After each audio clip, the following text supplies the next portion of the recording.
Hola, buenas tardes y buenos días, según nos toque, que veo que estamos de diversos países. Quería agradeceros en primer lugar que compartáis este rato con nosotros en estos tiempos tan complicados. Aunque he visto nombres que conocía, voy a presentarme. Soy Carmen Boto, responsable de gestión de proyectos del área de riesgo de la División de Seguridad Industrial de INERCO. Y en este área, aquí en Sevilla, llevo desarrollando toda mi carrera profesional, más de 20 años, enfocada a todo tipo de estudios de riesgo, entre lo que se encuentran los estudios de riesgo de edificio, que es de lo que vamos a hablar hoy en este seminario. Este webinar va a ser grabado y el material se os enviará una vez concluido el mismo. La duración de la presentación ahora mismo va a ser unos 30-40 minutos y tras ello abriremos el turno de consultas a través del chat, aunque el chat se va a quedar abierto en todo momento para lo que podáis necesitar. Y ahora para la presentación sí que voy a apagar la cámara para evitar problemas de conexión y nos volvemos a ver en un ratito. Así que empezamos ya. Voy a apagar. Y tenemos aquí nuestra presentación. Vamos a seguir este índice, vamos a hacer una breve introducción a los análisis de riesgo de edificios. Veremos la metodología, las fases que tenemos, para pasar después a ver cómo se determina el riesgo y cómo aplicamos los criterios de aceptabilidad. Resumiremos las ventajas del BRA y ya terminamos con un poco de sumario y conclusiones. Así que empezamos con la introducción, ¿no? El objetivo del BRA, pues en los análisis de riesgo de edificios, como hablo ahora, BRA es el acrónimo en inglés, el Building Risk Assessment. El objetivo principal es muy obvio y claro, proteger el edificio, pero tenemos un doble sentido. Por un lado, proteger a sus ocupantes, si es que los tiene, y por el otro lado, permitir que la operación se desarrolle de forma segura en caso de accidente grave. En definitiva, vamos a proteger el edificio para permitir que cumpla su función, sea esta la que sea. ¿Y qué nos ofrece un estudio de este tipo? Pues lo primero que nos ofrece es la definición de los parámetros de diseño de un edificio nuevo o mejorar el diseño de un existente, siempre buscando garantizar la integridad del edificio el tiempo necesario para que cumpla su función.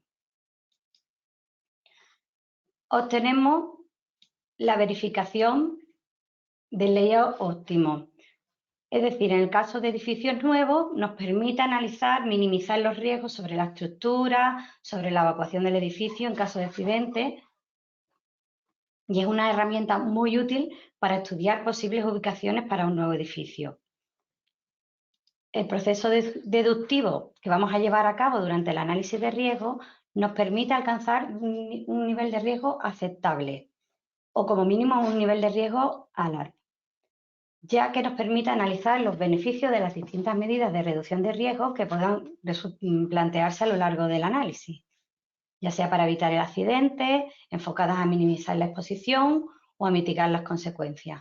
Para ello, la herramienta más eficaz que tenemos con este tipo de análisis es que tenemos la posibilidad de evaluar la contribución al riesgo de los distintos accidentes. Ahora veremos cómo. Primero vamos a ver los aspectos que definen la metodología, ¿no? Primero, la necesidad. ¿Por qué vamos a hacer un BRA, ¿no? Tenemos que tener claro cuál es la necesidad que tenemos en estos momentos. ¿Por qué? Porque la legislación, de momento no nos hemos topado con ninguna legislación que obligue a realizar un BRA, aunque sí es tendencia ahora mismo que se van a revisar las normativas para ponerse más severas en este tema, por lo menos en cuanto a salas de control, pero de momento todavía la legislación no obliga.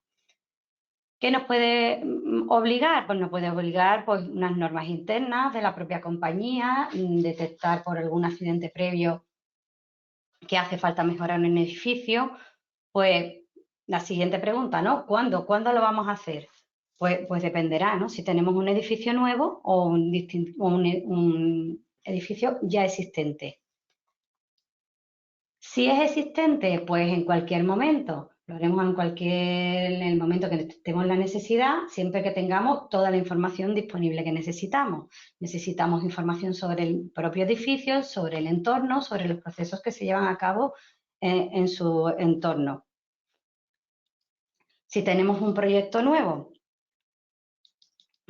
pues La respuesta nos la va a dar el cronograma de la fase en la que esté, en la fase de desarrollo que esté ese propio proyecto. Aquí podemos ver en este esquema donde se integran todas las fases de desarrollo y todos los tipos de estudios que se pueden hacer, de estudios de riesgo, vemos como el BRA lo tenemos aquí en la ingeniería básica, ¿no? Se realiza normalmente junto con el estudio de alcance y consecuencias, con los análisis cuantitativos de riesgo, con los estudios de Fire and Explosion Risk Assessment, y se pueden volver a reevaluar en la ingeniería de detalle si hiciera falta porque haya sufrido bastantes cambios entre la ingeniería básica y la ingeniería de detalle, ¿no? Ahí es donde se encuadra el BRA si lo que tenemos es un proyecto.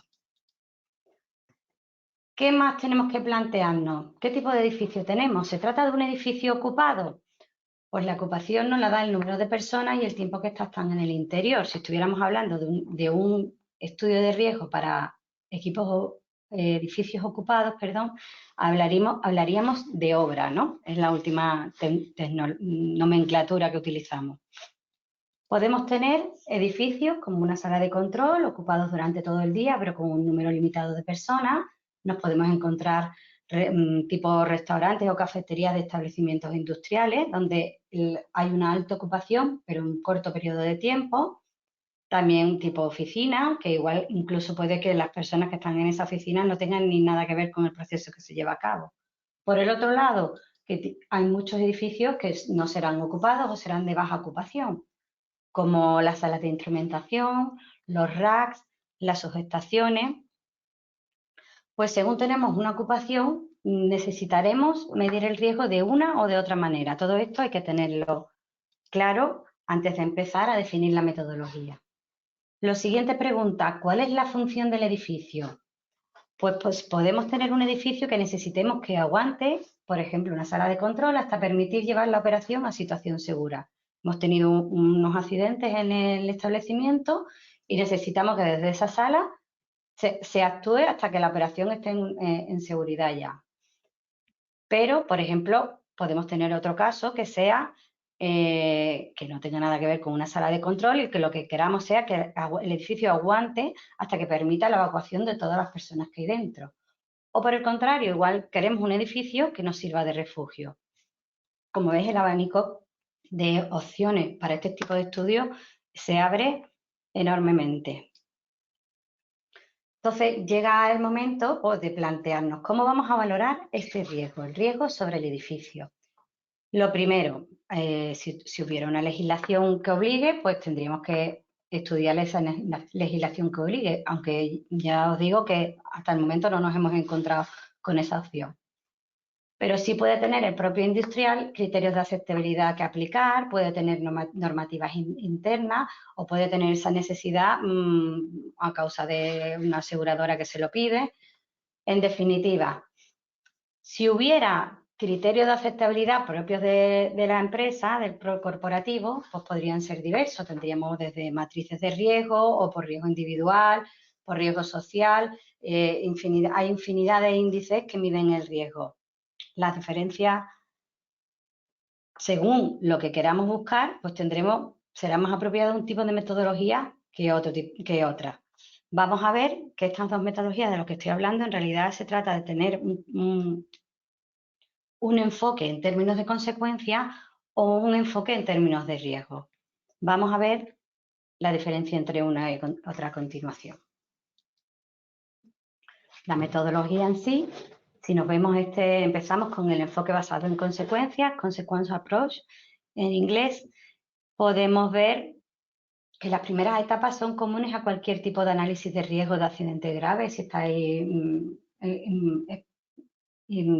estáis acostumbrados a verlos, ¿no?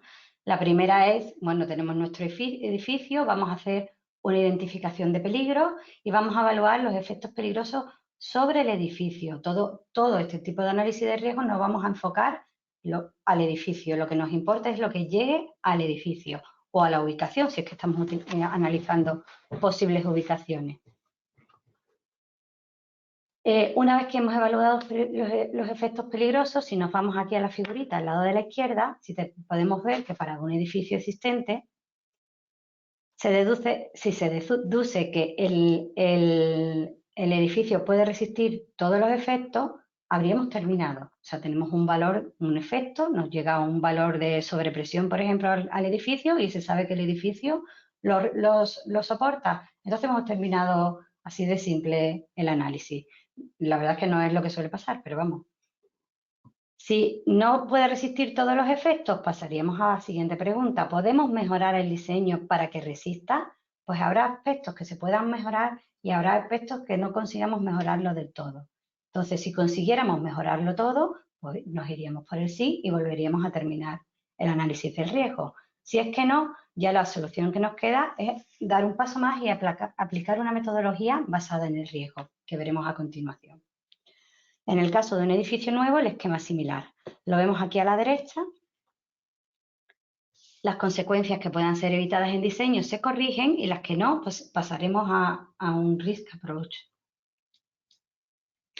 En resumen, pues esto es la evaluación en base a consecuencias. Generalmente puede constituir el primer paso del análisis del riesgo, aunque no es normal, no es habitual que se suela dar respuesta a nuestra necesidad. Sí que lo utilizamos para evaluar las medidas frente a tóxicos, porque normalmente las medidas de reducción de consecuencias frente a las nubes tóxicas suelen ser viables y factibles y las podemos resolver en el primer escalón del análisis.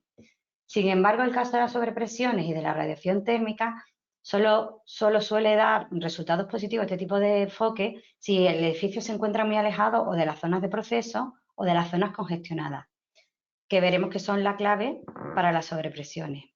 En este caso, puede que obtengamos unos valores máximos realmente bajos y que no haga falta ni evaluar el edificio. Eso puede ser también un primer análisis, ¿no? Por ejemplo, que no lleguemos ni a soportar ni a alcanzar 30 milibares, que es el nivel de rotura de cristales, pues se puede decidir no seguir avanzando en el estudio.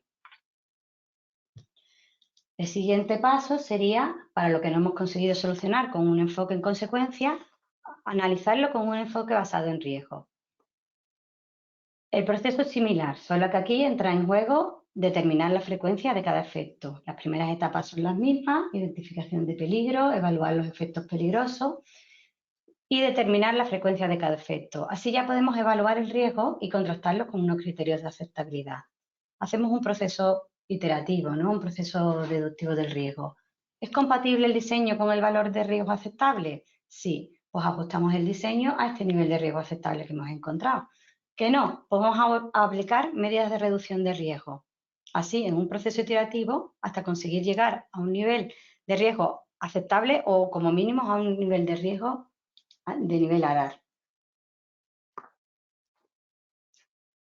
Como hemos dicho, la clave es la medida del riesgo. Hay distintas medidas que se pueden utilizar, pero las más habituales, las que vamos a enfocarnos sobre todo ahora, son las Estedan-Kurz, que es la clave para obtener los parámetros que definirán el diseño con un riesgo aceptable. Es la parte novedosa de un estudio de este tipo de estudio de riesgo.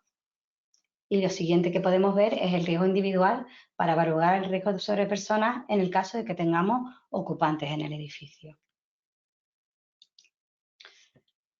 En definitiva, lo que hemos visto, las fases de la metodología son los que hemos planteado: la identificación de peligro, la estimación de frecuencias, el cálculo de consecuencias, y así podemos evaluar el riesgo sobre el diseño, sobre el edificio, para definir y mejorar el diseño. Podemos pasar a hacer una breve descripción de todas estas fases. Aquí vemos en la primera parte la identificación de peligro. ¿Qué vamos a ver? ¿Qué vamos a identificar? Pues todos los peligros que se pueden derivar de sustancias peligrosas, pero no de todas las sustancias peligrosas, sino de aquellas que tienen características inflamables, explosivas o tóxicas. Las tóxicas las incluimos solo cuando tenemos una ocupación del edificio. No tiene mucho sentido, si no hay personal en el interior, evaluar los efectos tóxicos. Pero durante todo este seminario vamos a hablar de lo mismo: inflamables, explosivas, tóxicas, porque lo que queremos evitar son los fenómenos del tipo incendio, explosiones y nubes tóxicas, que son los efectos peligrosos que van a afectar, tienen capacidad para afectar un edificio, ¿no? La radiación térmica y las sobrepresiones en las concentraciones térmicas para las personas.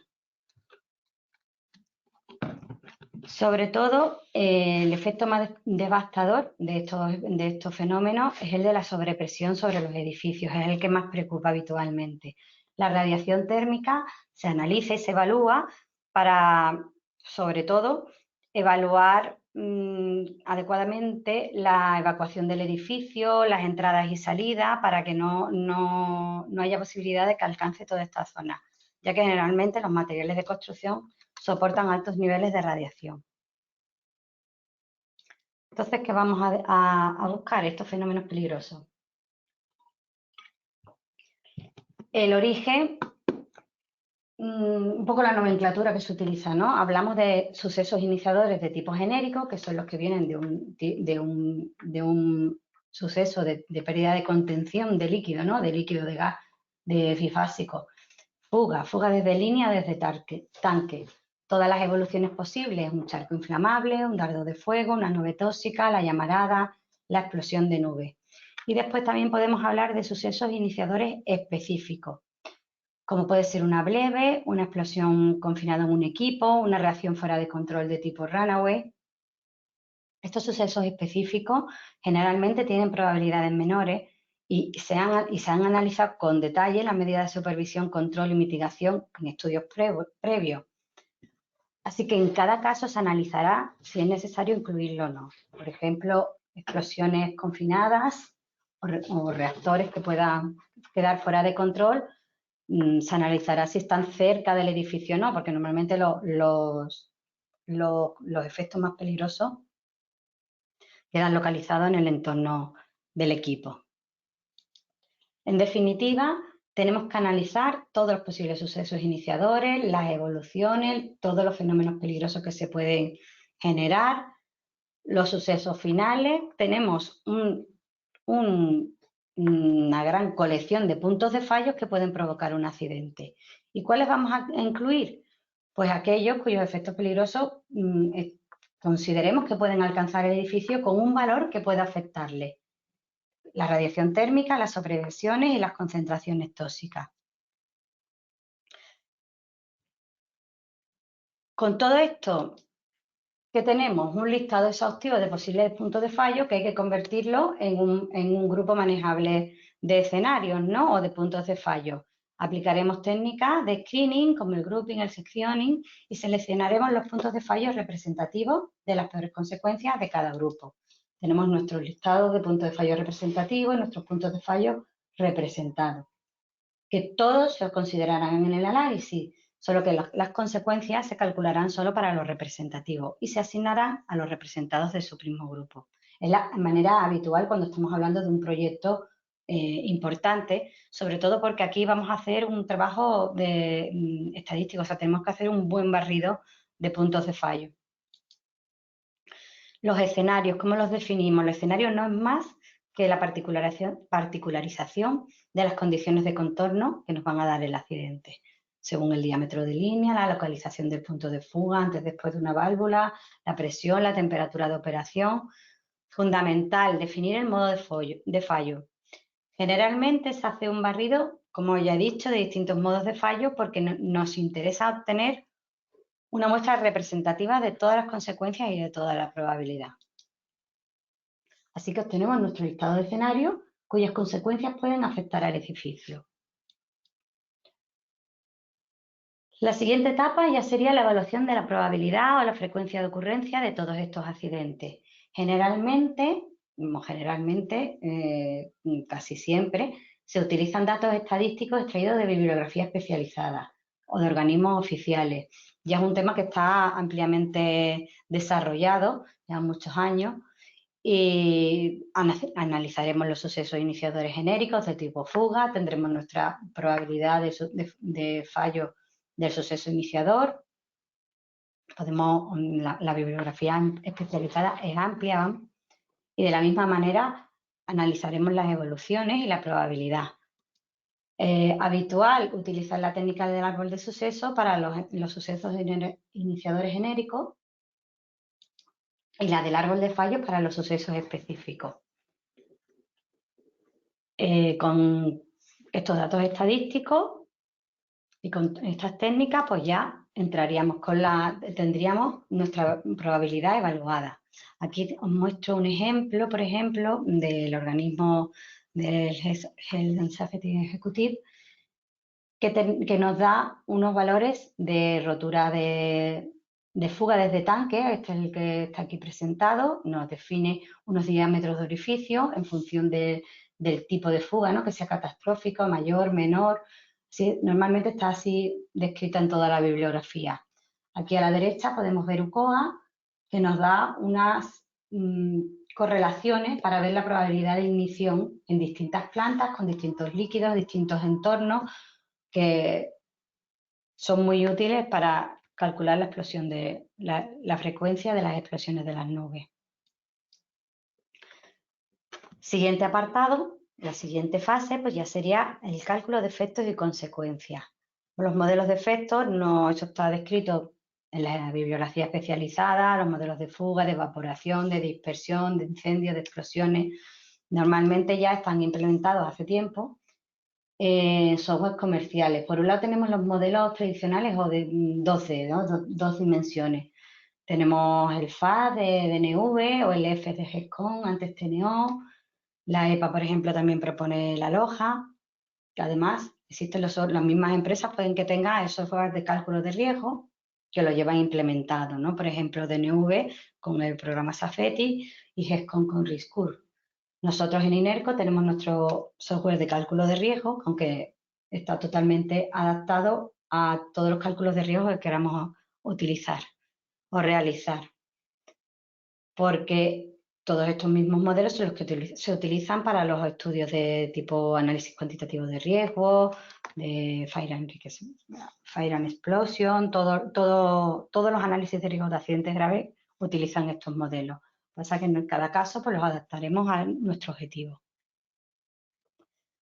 Un paso más avanzado son los modelos de tipo 3D, los CFDs, ampliamente utilizados en offshore debido a la limitación que tienen de espacio. El diseño en estas estructuras tiene que ser con detalle al mínimo. ¿Qué es lo que pasa? Que en onshore hay una limitación y es que como no solo necesitamos el modelado de lo que sería un proyecto nuevo, que eso sí que estamos acostumbrados a verlo, las maquetas de los nuevos proyectos, sí que necesitamos modelar todo el entorno del edificio y del proceso adyacente. Suele ser complicado poder obtener toda esta información, alarga los costes, alarga los plazos, por eso, aunque son totalmente válidos y con mucho más detalle que los modelos 2D, no es lo que se utiliza, por lo menos no es en los análisis preliminares de estudios de riesgo de edificios. Los modelos de efectos, los cálculos de efectos se enlazan con los modelos de consecuencias de vulnerabilidad, que es lo que valoran la magnitud del daño sobre el elemento vulnerable. ¿Cómo vamos a valorar esta letalidad? Pues si vamos a analizar la ocupación de un edificio, pues necesitaremos valores de letalidad del personal expuesto, ¿no? Se pueden utilizar funciones PROVIS, que hay numerosas, o podemos utilizar detalles de valores umbrales o de la protección que suponen los edificios que ya vienen definidos en la bibliografía especializada. Por ejemplo, el Purple Book nos da distintos umbrales de letalidad y define la protección que supone un edificio típicamente residencial. La API 752, por otro lado, nos da los típicos daños que se provocan a las construcciones con los valores de sobrepresión. Tendríamos que irnos a la versión de 2003 para ver esto, porque después en las otras versiones posteriores estas tablas están eliminadas. La guía CIA pues da un paso más, define la vulnerabilidad de las personas en el interior de los edificios para 4 tipos de edificios diferentes, de construcciones, ¿no? Aquí vemos la tabla las gráficas que nos presentan, aquí vienen los 4 tipos de edificios y más o menos es fácil adaptarse a uno de ellos para hacer nuestro análisis de riesgo.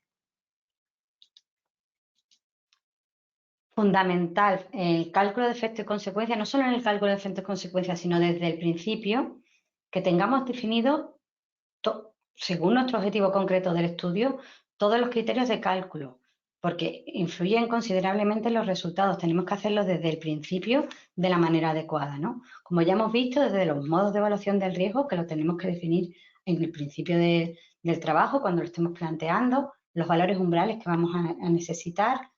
Fundamental también los modos de fallo, que nos dan los diámetros de edificios para el cálculo, nos dan la frecuencia y por tanto nos van a dar el riesgo. Vamos, eso influye notablemente. Y tendremos que también, según el estado de avance de la información, habrá que tener en cuenta, si tenemos en cuenta medidas de mitigación, por ejemplo, como los cubetos, existen, no existen, están diseñados, vamos a limitar los charcos, cortinas de agua enfocadas en los tóxicos, toda esta información, todos estos criterios, es fundamental tenerlo al inicio del trabajo. No se puede identificar ni calcular frecuencia ni efectos y consecuencias si no está todo perfectamente detallado. Vamos a hacer aquí una mención específica a las zonas congestionadas porque es lo que tiene más influencia en los valores de sobrepresión que vamos a obtener en un estudio de riesgo de edificio. Se utiliza el modelo Multi-Energy si estamos utilizando los modelos tradicionales 2D, que nos indica que la fracción de masa inflamable que queda dentro de una zona congestionada entra en ignición con una fuerza de explosión definida por el congestionamiento y obstrucción de la propia zona. Influyen también aspectos como la reactividad de la sustancia o el tamaño de la nube, pero siendo la misma nube, evidentemente no genera las mismas sobrepresiones si se encuentra con una estructura de este tipo como si se encuentran entre una estructura como en estos tanques. Las zonas congestionadas es lo que va a determinar los resultados del análisis. Es la clave, sobre todo para las sobrepresiones, obviamente. Y aquí también hago una mención especial porque últimamente está siendo más demandado que es que se puede poner puntos de ignición localizados como puntos fijos y así el programa lo tendría en cuenta, modificaría esa probabilidad genérica que hemos puesto de ignición y haría un análisis específico en la zona donde tengamos estas fuentes de ignición, como pueden ser antorchas, líneas de alta tensión, hornos, puntos calientes. Aunque el diseño de estas fuentes ya debería tener minimizado su impacto con el entorno, pueden incluirse para verificar su diseño o para la toma de decisiones adicionales, ¿no? Para minimizar riesgos, como por ejemplo ver si tengo que soterrar una línea, si tengo que utilizar cortinas de agua para refrigeración en el entorno de unos quemadores. En definitiva, últimamente está aumentando la demanda de este análisis y lo incluimos también en este tipo de estudios. Lo podemos incluir. Con todo esto pasamos las etapas previas y ya nos vamos a lo que es la determinación del riesgo, la aceptabilidad fundamental, ¿no? El riesgo. El concepto del riesgo lo tenemos todo en mente. La probabilidad de que se produzca un efecto concreto en un periodo de tiempo determinado. Si lo vamos a enfocar a nuestro edificio, pues es el riesgo de que sobre un edificio, o sea, el riesgo sobre un edificio es la probabilidad de que un accidente grave, pueda alcanzar el edificio y pueda provocar daños en el mismo y sobre sus ocupantes. Tradicionalmente existen muchísimas medidas de riesgo individual, de riesgo social, índices de riesgo como el IRPA, el LSIR, matrices de riesgo, pero sobre todo lo que aparece en este tipo de estudios como novedad es la elaboración de una ECDAN-CUR, que es la herramienta fundamental para obtener los parámetros necesarios para el diseño. Una ECDAN-CUR es una curva de frecuencia acumulada. Es decir, cada punto de la curva indica la probabilidad de que el edificio se vea alcanzado por un valor superior al correspondiente a ese punto. Es decir, si yo tengo aquí que 150 milibares es un poquito, bueno, no es exactamente, pero es del orden de 1 por 10 elevado a menos 4, quiere decir que hay una frecuencia de 10 elevado a menos 4 veces al año de que se produzcan sobrepresiones mayores a 150 milibares en el edificio. Como criterio generalizado para diseño, que se nombra ya en numerosas bibliografías y artículos, todos relacionados, todos citan el valor de 1 por 10 elevado a menos 4, año menos 1. Aquí vemos otros ejemplos de Sedancourt. Se pueden calcular para la reacción térmica, para el impulso, para el pico de curva de sobrepresión incidente en la pared. En definitiva, los parámetros que nos van a interesar para diseñar el edificio.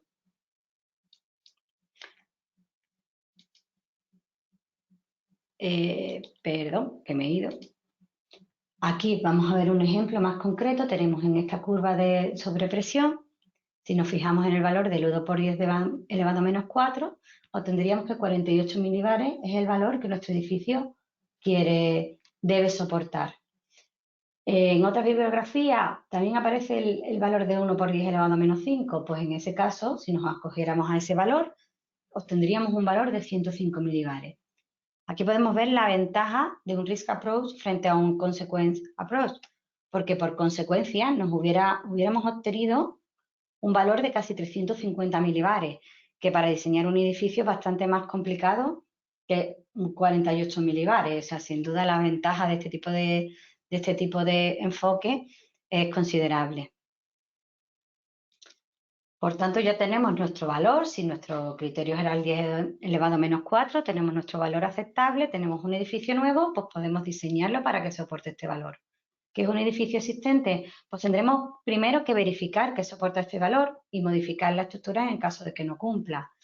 Este paso es más complicado, ¿no? Como una primera idea de qué daños estamos hablando es consultar con la bibliografía, ¿no? Con valores de referencia, pero no dejan de ser valores genéricos, ¿no? Por ejemplo, para sobrepresión, la norma API 752 nos da valores de daño, que podemos ver aquí, para 5 tipos de edificios diferentes, nos da unos picos de sobrepresión, qué tipo de daño podemos tener, ¿no?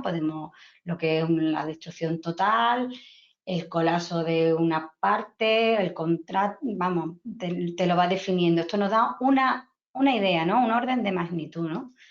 Aquí la misma API nos da también la respuesta, ¿no? La respuesta de los componentes ante ciertos valores de daño que se pueden utilizar para tener un orden de magnitud. AISTE también incluye en su bibliografía tablas de este estilo. Y bueno, aquí la CIA ya, como hemos hablado, está enfocada a la letalidad, ¿no? ¿Qué haríamos? Entraríamos con nuestro 48 milibares. En nuestra gráfica aquí coincide que es que no supone la letalidad de nadie para ninguno de los tipos de construcción de la guía. O sea, que estaríamos en el caso ideal, nuestro edificio probablemente lo aguante y lo debe aguantar, desde luego. Y ya lo tendríamos acabado, podríamos analizar las mejoras. ¿Cuál sería el siguiente paso? El siguiente paso en edificios existentes ya sería verificarlo, pero verificarlo particularmente. Esto no forma parte de un estudio BRAP. Esto es un estudio posterior, ¿no? Donde se analizan la cimentación, la estructura, pero sí se nota, se carga se nutre con los resultados del BRAP, con las cargas, ya se hayan obtenido con modelos 2D o con modelos 3D. Se analiza si la estructura aguanta y se ve qué parte puede fallar o no para proponer medidas de refuerzo concretos.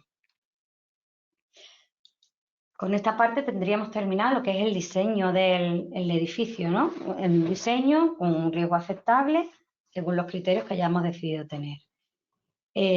Otras medidas del riesgo, por ejemplo, sobre los ocupantes. Si tenemos ocupación alta, pues podemos analizar el riesgo individual denominado IRPA. El cálculo se localiza en un punto y es riesgo individual para una persona específica, considerando el tiempo que dicha persona pasa en esa localización. Es decir, lo calcularíamos para los distintos grupos de trabajadores que ocupen ese edificio. Los que están a jornada ordinaria tendrán su índice IRPA, los que trabajan a turno tendrán su IRPA diferente, los que están 3 horas en la oficina tendrán su valor de IRPA diferente, y son estos números los que contrastaremos con los criterios de aceptabilidad. Por ejemplo, la HSAE tiene criterios de aceptabilidad, si no lo tiene el cliente o si hay distintas bibliografías.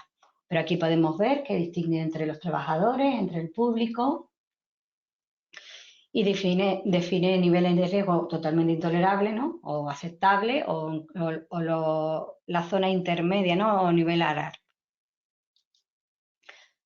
¿Qué pasa si la ocupación es muy baja? Pues si la ocupación es muy baja, el índice IRPA, por definición, va a ser muy bajo. Entonces, una tendencia puede ser evaluar el riesgo individual geográfico.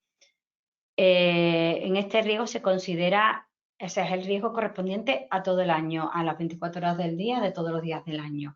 ¿Para qué nos sirve en un edificio? Pues porque nos permite analizar los accidentes que más contribuyen al riesgo en el propio edificio. Entonces nos va a permitir detectar la necesidad de arreglar en origen el origen de los propios accidentes, no para disminuirlo.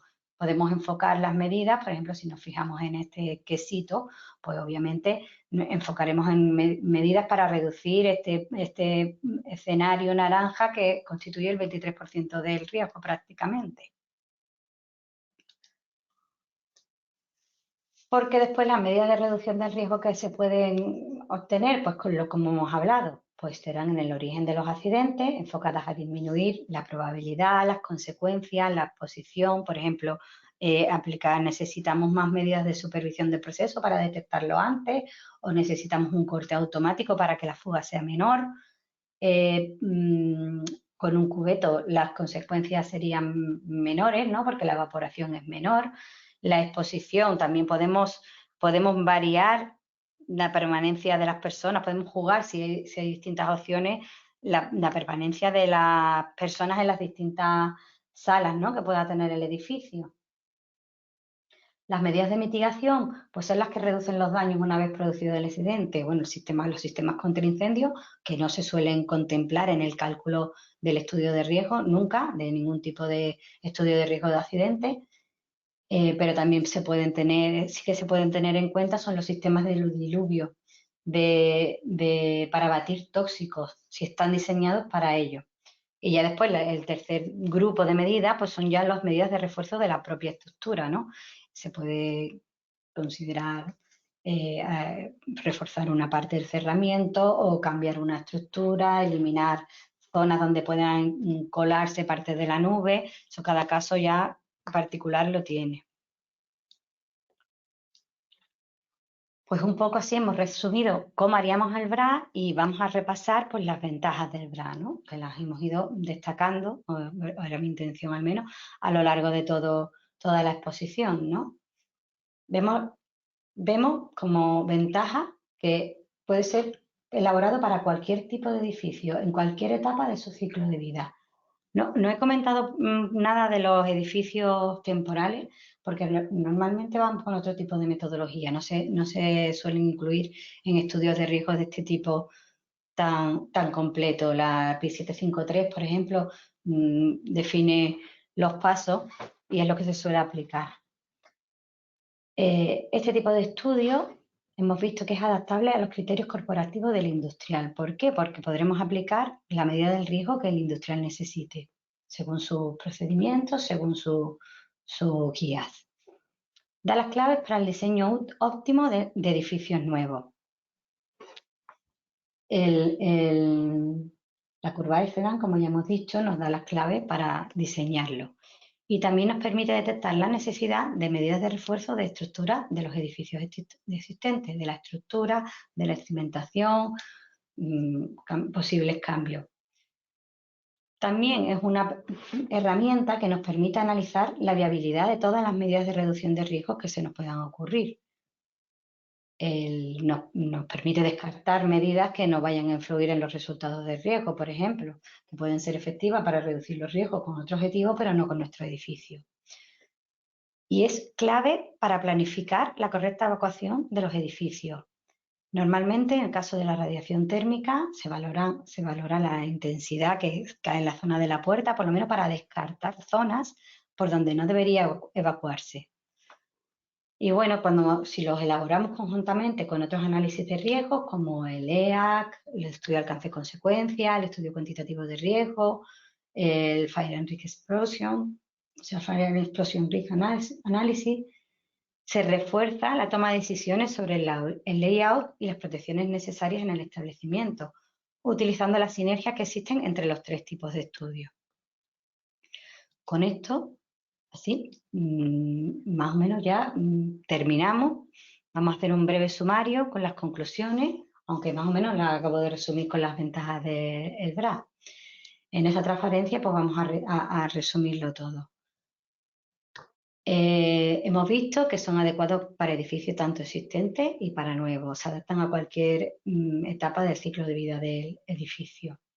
La metodología es adaptable en función del entorno, del objetivo, de los criterios de riesgo de la compañía. Permite verificar el layout y permite implantar medidas de mitigación de riesgo óptimas desde el origen de los accidentes hasta la mitigación, hasta el cambio en los propios edificios. Y la elaboración conjunta con los otros tipos de análisis de riesgo de accidentes graves nos da una visión completa del riesgo generado sobre todos los elementos vulnerables que están asociados a un establecimiento, las personas, los edificios, los equipos, el proceso, los activos en sí, todo. Y con esto yo ya he terminado, vamos a pasar al turno de preguntas. Va a entrar ahora también mi compañera Pastora Fernández, que no sé, mírala, digo, no sé si le tengo que dar yo acceso o no, pero sale ella, y voy a activar mi cámara. Aquí.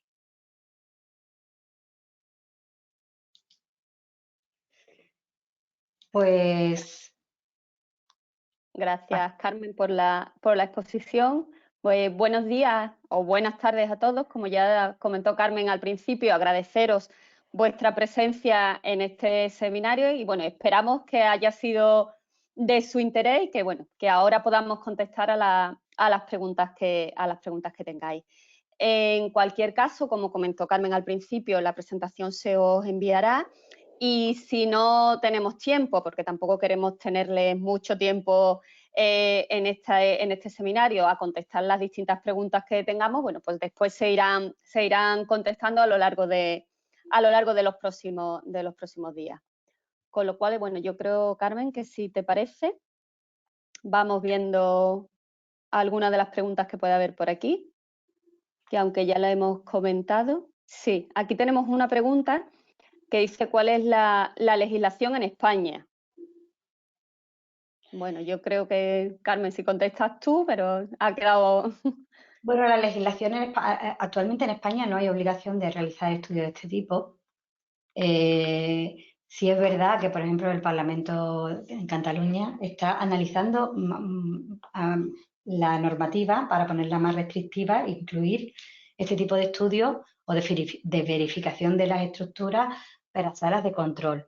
Pero no hay, en España no hay legislación que te obligue a hacer un estudio de este tipo. Sí, yo creo que hemos visto a lo largo de la presentación hemos comentado en varias ocasiones distintas guías de API, de la CIA. Al final son, como otras muchas cosas, buenas prácticas y como la mayoría de la legislación que aparece en seguridad industrial en este tipo de instalaciones, pues se empieza por buenas prácticas, se empieza por, bueno, porque los industriales dan un paso al frente buscando siempre la seguridad de instalaciones y en un futuro, bueno, pues puede que haya alguna normativa, alguna exigencia, pero a día de hoy son, bueno, pues recomendaciones, buenas prácticas que yo creo, y creo que está en mente de todo, con buen criterio, para, dependiendo de los objetivos que tengamos, de si son salas de control, de si es edificios de refugio, si es otro tipo de edificios, con buen criterio, pues que se vaya desde el diseño, pues protegiendo ese tipo de edificio y garantizando la integridad en función, como decimos, de los distintos objetivos que nos planteemos. Por lo tanto, yo creo que llegará, como otras muchas normativas que tenemos en nuestro país, llegará, pero siempre empezamos con las buenas prácticas y con la mejora continua de la seguridad de las instalaciones. Yo es que lo que no veo bien, no sé, Pastora, si tú lo ves, que la pregunta como que ha terminado y tenemos legislación, no sé. Sí, es una pregunta. Aquí tenemos otra serie de preguntas. A ver. Dice, es obligatorio, porque he leído yo. Comentan que es obligatorio tener medidas en todos los edificios. Bueno, pues lo que habrá que plantearse es eso, qué podemos ir haciendo para mejorar la seguridad en esos edificios. Sí nos comentan también aquí que aunque existen normas internacionales que hemos comentado, por ejemplo, en Portugal es obligatorio el que se hagan este tipo de estudios o que tengamos este tipo de estudios y de mejoras en los edificios en función del objetivo que tengamos. Y al final, bueno, pues va variando un poco cómo lo vamos adaptando. A ver, otra pregunta que podemos tener por aquí. Sí, hemos comentado, bueno, sí, aquí habla también, como hemos dicho al principio, lo ha comentado Carmen al final, bueno, nuestra presentación se ha enfocado en el edificio que podemos llamar permanentes, que pueden ser ocupados o no ocupados, dependiendo dependiendo del objetivo del tipo de edificio que sea. Y después está también el tema de los edificios temporales. Lo ha comentado, bueno, lo ha comentado Carmen al final. Es decir, que temporales, pues al final hay que contemplar también esos edificios temporales, pues cuando se hacen grandes proyectos o obras en establecimientos industriales e instalaciones, pues también se deben revisar, no con el detalle que hemos comentado aquí, haciendo referencia, bueno, Carmen ha comentado otra de las API, en este caso la 753, donde también hay que tener analizar cierto el riesgo de esos edificios, porque además son edificios donde, por ejemplo, cuando tenemos un gran proyecto y pues contratas y todo, donde puede haber mucha presencia de personas, bueno, y que no debemos olvidar que los tenemos que tener en cuenta. Para ese tipo de edificios, nosotros sí hemos hecho en alguna ocasión, y corrígeme Carmen si me equivoco, se aplica si se tiene en cuenta, lo ideal es, como es algo que va a estar durante un cierto tiempo y que después se elimina, en este tipo de edificios temporales lo que se suele hacer es tener en cuenta quizás más el consequence approach, es decir, intentar buscar una localización, correcto, el intentar buscar una localización que, hombre, que cumpla la función del acceso de contratas, etcétera, pero que esté lo más alejado posible Sí, se la definen zona las distancias según unos valores umbrales, suele estar en el entorno más lejano y tiene otro tipo, vamos, son más simples en realidad los estudios. Pues sí, por eso te digo. Aquí preguntan, a ver, que no veo la pregunta completa. No veo la pregunta completa tampoco. Sí, aquí ahora dice, ¿por qué la curva de excedencia es el método más usado para determinar la sobrepresión en el edificio? Bueno, no es que la sobrepresión la calculamos con los modelos de cálculo. Ahora, ¿con cuál nos quedamos? ¿Con la peor? Es una manera de meter el concepto de frecuencia de riesgo para quedarnos con el valor más aceptable. Entonces, es la última herramienta que se está utilizando, las curvas de excedencia. No podrías definirlo de otra manera, pero para diseñar tú necesitas un valor, o sea, necesitas relacionar el riesgo frecuencia con un valor concreto y es el que se está utilizando últimamente, todas las últimas guías y todo, lo que se introduce es este.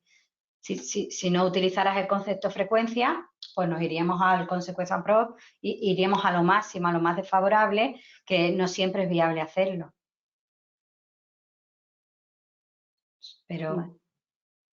Es como decimos, al final, como casi como en la mayoría de los estudios de riesgos que hacemos en establecimientos, pues tenemos la opción de directamente consecuencia o dar el siguiente paso, que es a riesgo. Y entonces, en este caso, con las curvas excedan, lo que nos permite establecer es, bueno, pues qué valor de riesgo se puede asumir. En este caso, más que valor de riesgo, lo que estamos asumiendo con esa curva excedan es decir, bueno, asumimos que por encima de un determinado o por debajo, según cómo lo miremos, valor de frecuencia, sí, evidentemente podemos tener accidentes que nos den sobrepresiones mayores, como hemos visto en la curva excedan. O sea, hay accidentes que nos dan sobrepresiones mayores de lo que hemos marcado que veíamos No el estamos diciendo límite. que no vaya a dar sobrepresiones mayores. Lo que Claro, pasa es que exactamente. No estamos diciendo que no vayamos a tener sobrepresiones mayores. Estamos diciendo que para esas sobrepresiones mayores entendemos que la probabilidad o la frecuencia de que tengan lugar es tan baja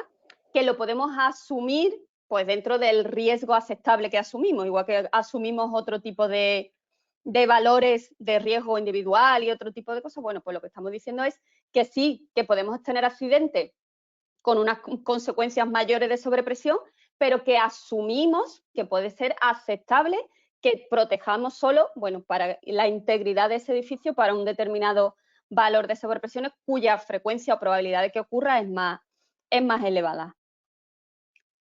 Vale, aquí tenemos otra pregunta, dice, ¿cuándo es requerido usar modelos 3D y cuál es el software recomendado? Por ejemplo, para dispersión tóxica en paneles de control en refinería, ¿cuáles serían los datos de input?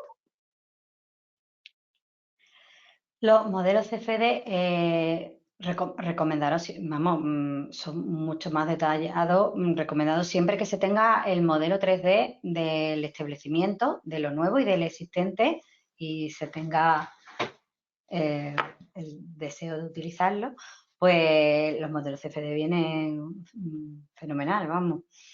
El programa, pues nosotros hemos utilizado el Flax, ¿no? Y el GESCOM, ¿no? Y en concreto yo ahora mismo no sabría decir otra referencia. Tendríamos Sí, que al buscar. final, bueno, se pueden utilizar cualquier software CFD como Fluent, cualquier programa de elemento infinito, evidentemente, pero así el más conocido para este tipo de estudios es el FLAC. Como decimos, ¿cuándo es requerido? Pues como hemos dicho al principio, depende de la exactitud que queramos, porque claro, evidentemente estaremos todos de acuerdo en que los modelos 2D tienen sus limitaciones, o sea, no tienen en cuenta realmente cómo es la instalación, los obstáculos que pueda tener, cómo se mueve la nube, evidentemente tiene sus limitaciones. Sin embargo, nos dan una muy buena aproximación y nos sirve muy bien pues para ese diseño que queremos de la sala o para esa ubicación de la sala. Si ya queremos cosas muy, muy concretas, muy detalladas, como decía Carmen al principio, cuando estamos hablando de las plataformas offshore, donde en un espacio muy limitado está todo y lo tenemos que tener todo perfectamente diseñado, bueno, pues ahí sí podemos llegar. Como decimos, siempre se puede usar el modelo 3D, porque bueno, esa posibilidad existe. Lo único que sí es importante es lo que, relacionado además con la pregunta que hace, la información que necesitamos para poder usar el modelo. Es decir, que necesitamos tener la maqueta, que como se suele llamar, la maqueta de la instalación que queremos estudiar para hacer las distintas fugas, explosiones, dispersiones de nubes tóxicas. Tenemos que tener esa maqueta definida. Si no tenemos esa maqueta definida, pues o no podemos utilizar el modelo 3D o hay que montar la maqueta y eso es tiempo. Está claro que al final es tiempo. Estamos hablando de que ese tipo de estudios requiere más tiempo cada vez. Sí es importante, cada vez, o sea, emplear un modelo CFD hoy no es lo mismo que emplear un modelo CFD hace 2 años, que si era todo, era muchísimo tiempo, todo el software, los ordenadores, los equipos no tenían la capacidad para correr el programa y se necesita, o sea, hoy en día se puede hacer relativamente rápido este tipo de estudios, pero sí es importante tener todos los datos de partida para poder montar esa maqueta y para poder montar el estudio. No tiene nada que ver con algo hace 2 años, por poner un ejemplo, pero sí tiene más necesidades que un modelo 2D. ¿Vale? Más cosas por aquí.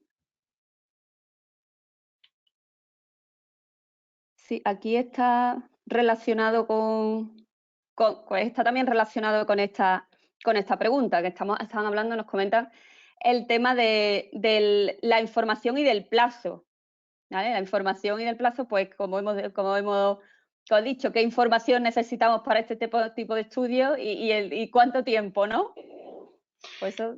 Claro, la información, para lo que es el análisis del proceso, información de detalle. Claro, necesitamos los PNID, los diagramas de proceso, balances de materia, el layout sobre todo, el layout lo más definitivo posible porque influye bastante que cambie el entorno del edificio. No solo del proyecto, también si lo vamos a meter en mitad de una refinería, necesitaremos toda esa información de todos los procesos, aunque sean procesos que lleven allí mucho tiempo. Del tipo de edificio o el tipo de construcción también, por lo menos para tener una idea para si vamos a utilizar la guía CIA o otro tipo de valores para analizarlo. Y el plazo, pero claro, el plazo es, si estamos hablando de modelo 2D y hablando de un proyecto, depende, ¿no? Depende del tamaño del proyecto, del establecimiento. Puede ir desde 2 meses hasta 6 meses y hemos tardado más en algunos por la complejidad que tenía el trabajo de modelar todo el establecimiento y hacer la identificación de riesgo de todo el establecimiento enfocada al edificio. No lo normal, porque lo normal es empezar por proyectitos, plantas nuevas, es lo más habitual. Pues eso. También, claro, también dependerá, estarán de acuerdo yo creo que con todos nosotros, que no será lo mismo hacer estudios de edificios, por ejemplo, de parques, de tanques de almacenamiento, de logística, que a lo mejor de una refinería. Es decir, pues evidentemente no tiene nada que ver. El tema es, creo que lo hemos comentado a lo largo de la presentación, que evidentemente en algún caso nos ha pasado de que se piensa que, bueno, que es un edificio nuevo porque va asociado a un proyecto nuevo. Entonces, solo hay que analizar el proyecto nuevo. Pues dicen, no, o sea, no se trata, aunque el edificio sea nuevo y el edificio se construya como consecuencia de ese proyecto, hay que ver cómo le afecta todo lo existente, no solo lo nuevo. Con lo cual, ese tipo de cosas hay que tenerlo en cuenta. Es decir, que no centrémonos solo en lo nuevo, sino también en todo lo que hay alrededor que le pueda afectar. Lo que sí es importante es lo que hemos comentado.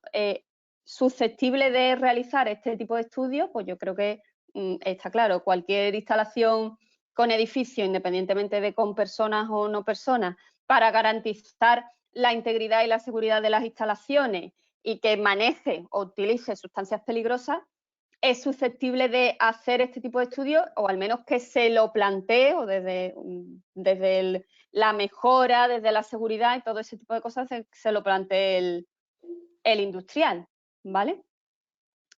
Bueno, yo lo que no sé si seguir, son ya hemos pasado de la hora, por no, bueno, tenerlo aquí, robarle mucho más tiempo. Lo que sí, bueno, preguntas que se hayan quedado sin contestar, pues se las iremos contestando en los próximos días, ¿no, Carmen? ¿Tienes algo más? Yo agradecerle por mi parte la No, atención y el tiempo. lo mismo, agradeceros a todos que habéis estado atendiendo.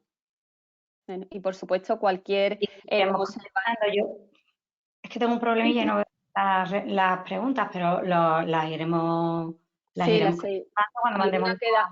alguna queda por ahí. En cualquier caso, como le hemos dicho al principio, se va a pasar la presentación y bueno, tiene el contacto de INERCO, de la persona que ha sido panelista, por si necesitan cualquier aclaración o cualquier consulta en algún momento, bueno, pues siempre Claro, estamos a su disposición.